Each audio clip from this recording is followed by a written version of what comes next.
بسم اللہ الرحمن الرحیم۔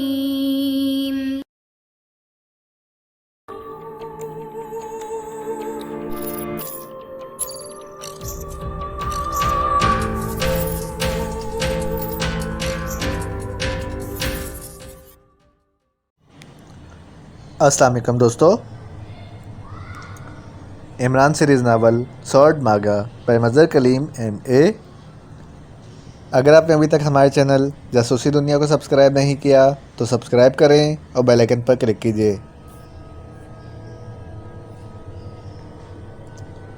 عمران اپنے ساتھیوں کے ساتھ ماگا آثار قدیمہ کو گھوم پھر کر دیکھنے اور خصوصی اسپاٹس کی فوٹوگرافی کرنے کے بعد اب حکومت آئرلینڈ کے مہمان کے طور پر ماگا میں بنے ہوئے ریسٹ ہاؤس کے ایک کمرے میں موجود تھا اور ماگا آثار قدیمہ پر ہی بات ہو رہی تھی۔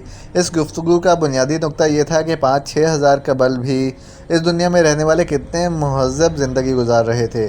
اب کیا پروگرام ہے عمران صاحب؟ واپسی کا بگل کب بجایا جائے گا؟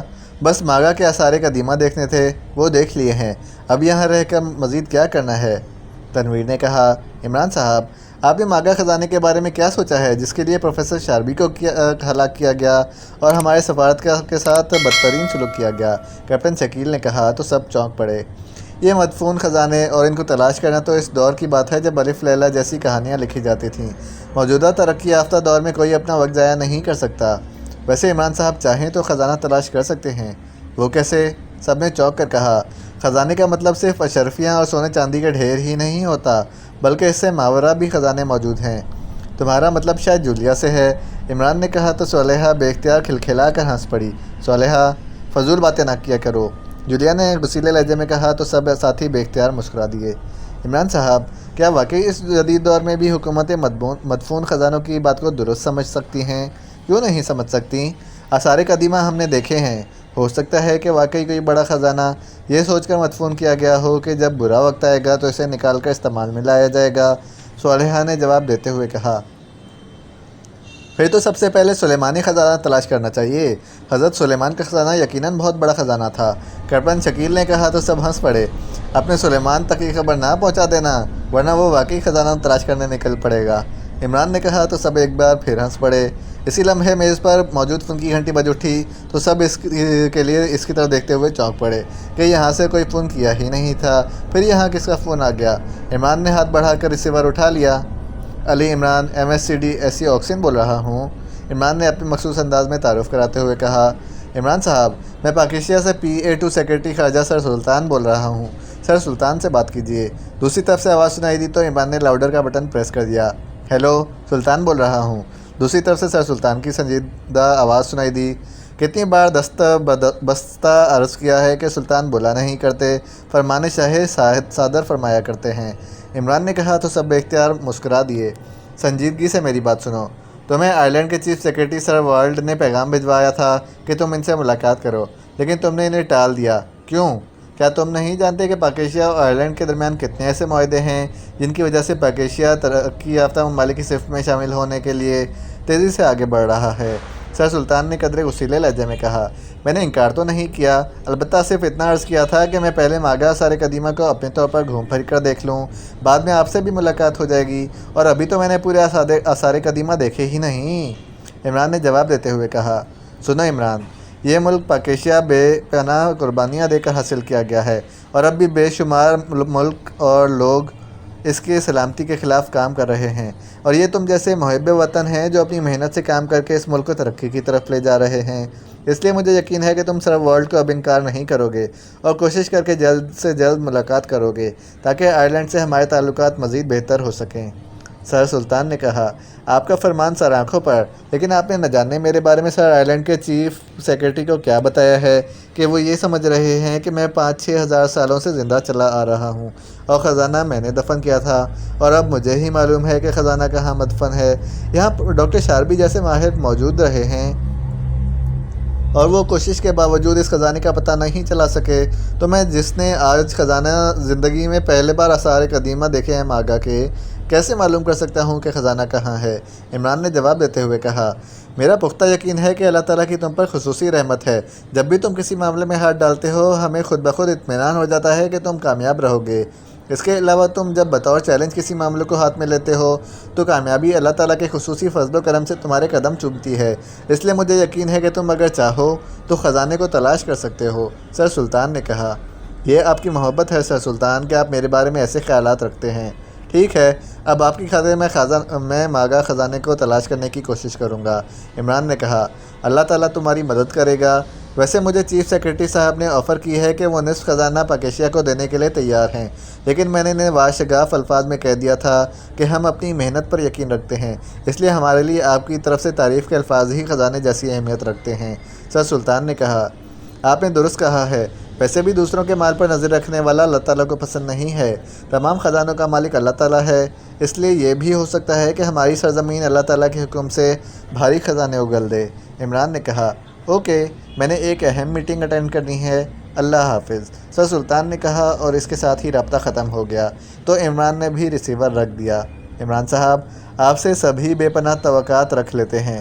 اگر خزانہ نہ ملا تو سر ورلڈ تو پاکیشیا کے سر سلطان جیسے آفیسر ہی یہی سمجھیں گے کہ آپ نے دانستہ خزانہ تلاش نہیں کیا۔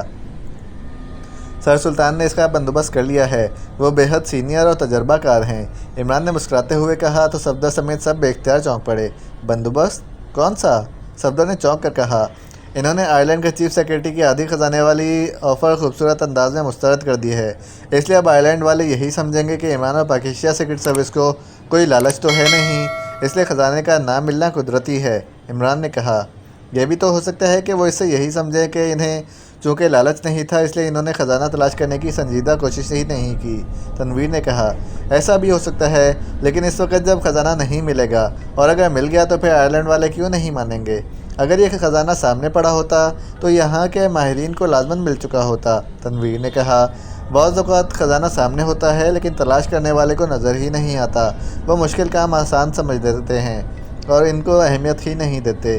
عمران نے جواب دیتے ہوئے کہا، عمران صاحب، اب آپ اس پر کیسے کام کریں گے؟ صفدر نے کہا، تم بتاؤ کیا کیا جائے؟ عمران نے سوال الٹا صفدر پر ڈال دیا، مجھے تو معلوم نہیں کہ خزانے کہاں ہوتے ہیں اور کیسے تلاش کیے جاتے ہیں۔ ہم نے ماگا آثار قدیمہ دیکھ لیے ہیں اور میوزیم میں ان کے بارے میں پمفلٹ اور کتابیں بھی موجود ہیں۔ ایک کتاب میں ماگا تہذیب کا پھیلاؤ 10,000 مربع میل ایریا میں لکھا گیا ہے اور یہ جگہ جہاں ہم اس وقت موجود ہیں ماگا تہذیب کا مرکز تھی۔ اب جس نے یا جنہوں نے خزانہ چھپایا ہوگا اس نے یہاں مرکز میں تو نہیں چھپایا ہوگا، یہاں تو ہر وقت لوگ آتے جاتے رہتے ہیں۔ لازمی بات ہے کہ طویل مشاورت کے بعد خزانے کو چھپانے کی جگہ تجویز کی گئی ہوگی اور پھر یہ بھی ضروری ہے کہ اس کے باہر نکالنے کے لیے بھی کوئی خصوصی انتظامات کیے گئے ہوں گے تاکہ جب اس کی ضرورت ہو تو اسے آسانی سے واپس نکالا جا سکے۔ یہ بھی ہو سکتا ہے کہ خزانے کے مدفون ہونے کی بات درست ہو لیکن اسے نکال لیا گیا ہو اور کسی کو معلوم نہ ہو سکا ہو، اس لیے خزانے کی تلاش تک ہی معاملات محدود رہیں۔ اور اب سر سلطان جیسے عقل مند میری تعریف میں چند الفاظ کہہ کر آئرلینڈ کو اتنا بھاری اور تاریخی خزانہ دلا کر خاموش نہ بیٹھ جائیں گے، بلکہ پاکیشیا کے مجموعی مفاد اور سلامتی کے لیے اس خزانے سے بھی زیادہ مفاد معاہدہ جات کی صورت میں حاصل کر لیں گے۔ عمران نے مسلسل بولتے ہوئے کہا، عمران صاحب، سر سلطان جیسے آفیسر بھی کسی ملک کو شاذ ہی میسر آتے ہیں۔ کیپٹن شکیل نے کہا، ہاں، اسی لیے تو بجائے انہیں ریٹائر کرنے کے ہر بار قومی اسمبلی ان کی مدت ملازمت میں توسیع کر دیتی ہے۔ عمران نے کہا تو سب نے اس بات میں سر ہلا دیے۔ عمران صاحب، اب آپ خزانے کی تلاش کا کام کب شروع کریں گے؟ کیپٹن شکیل نے کہا، لیکن اس سے پہلے کہ عمران کوئی جواب دیتا فون کی گھنٹی بج اٹھی تو سب چونک پڑے۔ عمران نے ریسیور اٹھا لیا، علی عمران، MSCD SC آکسن بول رہا ہوں۔ عمران نے اپنے مخصوص انداز میں تعارف کراتے ہوئے کہا، میں آئرلینڈ کے چیف سیکرٹری سر ورلڈ کا فون سیکرٹری بول رہا ہوں، سر ورلڈ سے بات کیجیے۔ دوسری طرف سے مؤدبانہ لہجے میں کہا گیا، ہیلو، سر ورلڈ بول رہا ہوں۔ چند لمحوں بعد ایک بھاری سی آواز سنائی دی، سر ورلڈ، میں علی عمران MSCD SC آکسن بول رہا ہوں، میری سر سلطان سے بات چیت ہو چکی ہے، آپ بے فکر رہیں، میں پوری ایمانداری سے ماگا خزانے کو تلاش کرنے کی کوشش کروں گا، آپ میرے صرف 2 کام کر دیجئے۔ آپ بتائیں کون سے کام ہیں؟ دوسری طرف سے مسرت بھرے لہجے میں کہا گیا، ایک تو ماگا تہذیب پر کام کرنے والے ڈاکٹر جوزف جو بیمار ہونے کی وجہ سے اپنے آبائی علاقے میں چلے گئے ہیں، میں نے ان سے ملنا ہے، آپ کسی ایسے ڈرائیور کو ہماری طرف بھیج دیں جو ہمیں ان تک لے جائے، اور دوسری بات یہ کہ آپ نے خزانے کی تلاش کے سلسلے میں کارمن سیٹلائٹ کے ذریعے ماگا تہذیب کے تمام علاقے کو چیک کرایا تھا، اس کی تفصیلی رپورٹ مجھے چاہیے۔ اللہ تعالیٰ اپنا فضل کرے گا اور آپ کا خزانہ انشاءاللہ آپ کو مل جائے گا۔ آپ کی دونوں باتیں پوری کرنے کے لیے میں خود آپ کے پاس آ رہا ہوں۔ سر والڈ نے جذباتی لہجے میں کہا۔ آپ ناراض نہ ہوں، خزانہ ملنے کے بعد آپ سے لازمی ملاقات ہوگی۔ اب اگر آپ خود آ کر مجھ سے ملے تو وہ لوگ یا وہ ملک جو اس خزانے کے حصول کے لیے نکلے ہوئے ہیں سمجھ جائیں گے کہ ہم کن اقدامات کے ذریعے خزانہ تلاش کر رہے ہیں، اور ہو سکتا ہے کہ اس سے آپ کو اور آپ کے ملک کو نقصان پہنچ جائے۔ عمران نے کہا، ٹھیک ہے، آپ درست کہہ رہے ہیں۔ مجھے بھی رپورٹ ملی ہے کہ یورپی ملک آئس لینڈ اس خیال میں ہے کہ جیسے ہی خزانہ ٹریس ہوگا وہ ہم سے پہلے اسے اڑا لے جائے گا۔ سر والڈ نے کہا، پھر آپ پلیز اس موقع پر خیال رکھیں۔ عمران نے کہا، اوکے، آپ 6 افراد ہیں، میں ایک بڑی جیپ ڈرائیور سمیت بھجوا رہا ہوں۔ ڈرائیور آپ کو وہ بیگ بھی دے گا جس میں سیٹلائٹ کی رپورٹ موجود ہے۔ سر والڈ نے کہا، ٹھیک ہے سر۔ عمران نے کہا تو دوسری طرف سے اوکے کہہ کر رابطہ ختم کر دیا گیا۔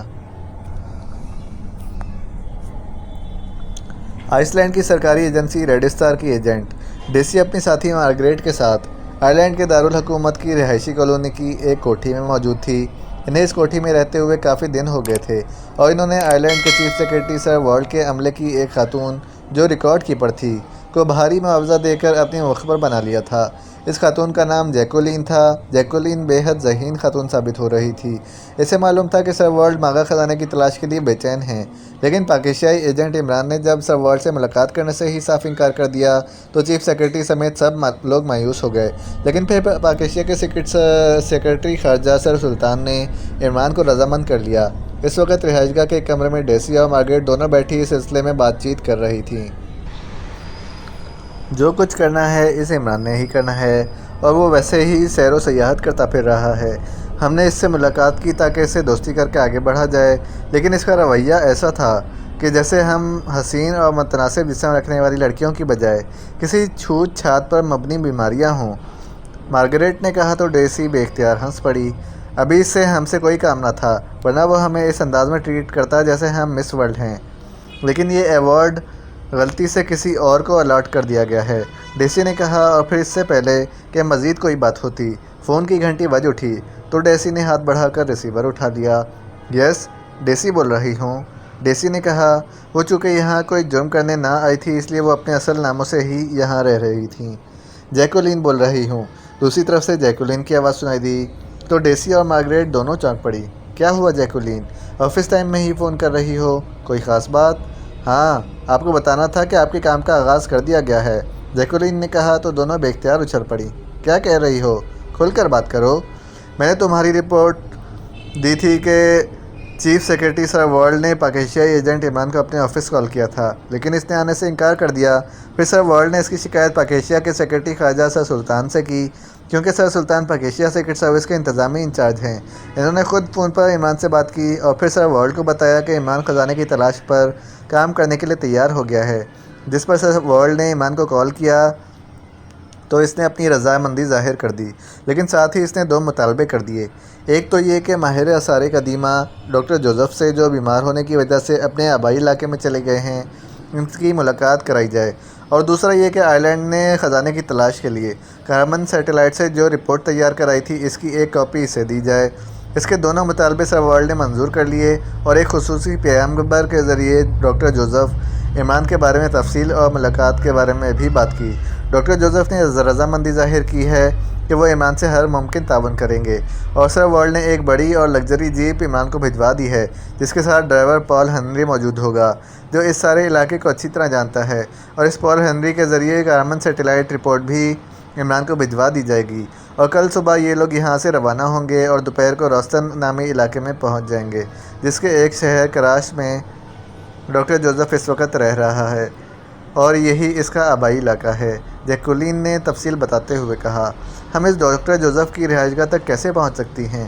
اور ہاں، کیا تم اس جیپ تک پہنچ سکتی ہو یا کسی دوسرے کو بھجوا سکتی ہو تاکہ ہم اس جیپ پر وسیع رینج کے ڈکٹا آلات لگا دیں اور جیپ میں ہونے والی گفتگو ساتھ ساتھ ہم تک پہنچتی رہے؟ اور دوسری بات یہ کہ کیا تم ساتھ جا سکتی ہو تاکہ تمہارے لباس کے اندر وائڈر رینج ڈکٹا کی چپ لگا دی جائے اور ہم اپنی گاڑی میں بیٹھے سب کچھ سنتے بھی رہیں اور دیکھتے بھی رہیں؟ میرا جانا تو ناممکن ہے کیونکہ میرے جانے کا کوئی جواز نہیں بنتا، اور یہ لوگ جو ساتھ جائیں گے بے حد ہوشیار اور تیز ہیں، وہ مشکوک ہو گئے تو میری نوکری بھی جا سکتی ہے اور مجھے سزا بھی ہو سکتی ہے۔ البتہ اگر آپ $10,000 مزید دیں تو میں ڈرائیور پال ہنری کو اس معاملے پر رضامندی کر سکتی ہوں، اس پر کسی کو شک بھی نہیں ہوگا۔ جیکولین نے کہا، ٹھیک ہے، ہم پیمنٹ کرنے کے لیے تیار ہیں، لیکن ڈرائیور پال ہنری کو تم نے بتانا ہے کہ وہ جیپ کے اندر نہ بیٹھا رہے بلکہ وہ ان کے ساتھ ساتھ رہے۔ اوہ، وہ ڈرائیور کو ساتھ نہیں رہنے دیں گے۔ البتہ اگر آپ خصوصی $1,00,000 دے دیں تو میں چیف سیکرٹری سر والٹ سے اس کی خصوصی اجازت لے لوں گی، وہ میری بات بہت مانتے ہیں۔ اتنے پیسے تو نہیں ہیں، چلو $20,000 لے لینا، ڈیسی نے باقاعدہ سودے بازی کرتے ہوئے کہا۔ پھر مجھے اس ڈیل کا کیا فائدہ ہوگا؟ اوکے، آخری بات $50,000، ہاں کرو یا نہ، ڈیسی نے کہا۔ تم بہت سخت ہو۔ ٹھیک ہے، دیں $50,000، جیکولین نے کہا تو ڈیسی بے اختیار ہنس دی۔ کب جائیں گے یہ لوگ؟ ڈیسی نے پوچھا۔ کل صبح 9 بجے یہاں سے روانہ ہوں گے، کیونکہ روسٹن کا راستہ بہت خطرناک ہے، وہ سب پہاڑی علاقہ ہے، جیکولین نے جواب دیا۔